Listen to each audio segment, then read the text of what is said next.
She's won an Academy Award, 2 Grammys with 17 nominations and has a star on the Hollywood Boulevard Walk of Fame. She is returning to New Zealand in January for a series of summer concerts with Huey Lewis and the News and REO Speedwagon. Joining us from LA, we welcome the wonderful Melissa Etheridge. Good morning. Good morning. Hello. This is such a cool bill. Have you ever hung out with these guys before? You know, I have not met REO Speedwagon, although I was quite a fan of theirs in high school. Yes. And I did, in 1988, I opened for Huey Lewis in Europe. Really? He was like one of the first tours I ever did, yeah. So we go way back. It'll be great to see him again. Oh, that is very cool. How much of this year have you been touring? I know it's been quite a lot. Oh, this year I've just toured so much. A couple of years ago, I decided to change things up, and I changed management, and I went independent and have my own record company. I did all this stuff, and now I'm just incredibly busy, incredibly busy. Is being as busy as you used to be as important as it possibly was back then to you now? Oh, it's completely different. I mean, for one, I don't consider what I do work or a job. I mean, I sing, and yeah. I'm the luckiest girl on earth. But it's a different world for artists nowadays. It's a different music industry completely. And one can really take control of their own work now, and it makes you a little busier, but you can do it. You can be your own business person and do it. Which is, as you say, an independent label, and you have released 2 albums, a studio album and a live album in the last year or so. Will we be hearing some of that new stuff when you come out? 1 or 2 songs, possibly. I don't get to you guys enough to where I would do something out of the ordinary. We need to do lots of the songs that we know and love, and we need to have a really good time. And you know that's what we I'll want. be doing those. You bet. I'm going to have a good time with you. Oh, we know you will. Your voice is so distinctive. Was that always the case, right back to the church choir days? Actually, the church choir I was in, the director said that she put me in the way back row because she didn't know what to do because my voice was so strange. She's just like, get back there. Really? No. Yeah. So, as I said in the beginning, you've nominated for 17 Grammys.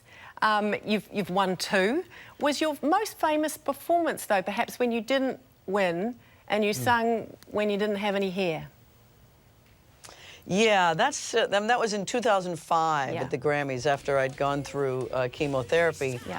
And still, to this day, 10 years later, people still come up to me and mention that performance. It meant a lot to me personally. Wow. And then in the end, it really went out in the world, and it keeps coming back to me, that performance. Resonated, eh? 10 years on, you are cancer-free. Cancer-free. Healthier than I've ever been. Happier.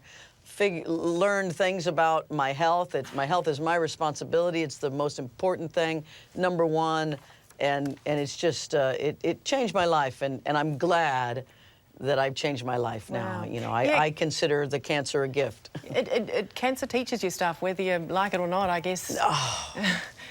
Amen, amen. And so many of us are going through it. So many, it's crazy. And it's a health issue. Cancer is our own bodies breaking down. So it's about finding what makes our immune system strong. And the American Heart Association just released their new findings about sugar and how sugar is the #1 worst thing. And I think that as the Western world finds that, we'll find our health really improves when we really get rid of sugar. Yeah, you bet, I reckon. You got married last year. Amen to that. Because there was a time where you were refusing to pay your taxes, eh? When they said that you couldn't get married. Oh, well, I said that. Oh, it's so funny. I wish I'd been brave enough to not pay my taxes, but I'd been in jail. So what I did was I said, you know, gee, does it make sense that I pay this much in taxes when I don't have the same civil rights? And my goodness, last summer, America, it was just such a beautiful feeling to have marriage equality in America, and it's so wonderful to be in the in the society with everyone and contributing and feeling like, yes, this is my America, this is my society, my family is recognized, my relationship, and here we go, we're going to do our best, and it feels great. Isn't it crazy that in 2015 it is still an issue, but I love that you are married to Linda. Hey, thank you so much for your time this morning. We cannot wait for you to come out and sing to us and bring us some water. You got it. Water's coming. I'll be there soon. See ya. Thank you, Melissa. You can see Melissa, Huey Lewis in the news, and REO Speedwagon in Queenstown, Taupo and Whitianga in January. Just head to our website for all the details. Amazing concerts to come. Coming up on the show, we've got more Christmas cheer from the Graduate Choir just after this.